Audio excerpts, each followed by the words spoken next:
πράξεις τους. Το πλήρωσαν με την ελευθερία τους.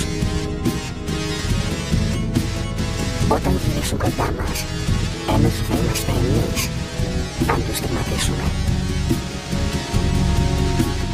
Σύλλογος Συμπαραστάσεως Κρατουμένων, ο Ονήσιμος. Δευτέρα 28 Ιουλίου, η Εθνική Συμφωνική Ορχήστρα της ΕΡΤ στο Αστεροσκοπείο Αθηνών σε μια πολύ ιδιαίτερη συναυλία. Σύνολα πνευστών με αναγεννησιακούς χορούς και έργα Dvorak και Gershwin. Σύνολα εγχόρδων με έργα Bach, Mozart και Elgar. Μουσική διεύθυνση Μιχάλης Οικονόμου. Η Εθνική Συμφωνική Ορχήστρα της ΕΡΤ στο Αστεροσκοπείο Αθηνών. Δευτέρα 28 Ιουλίου στις 8:30 το βράδυ.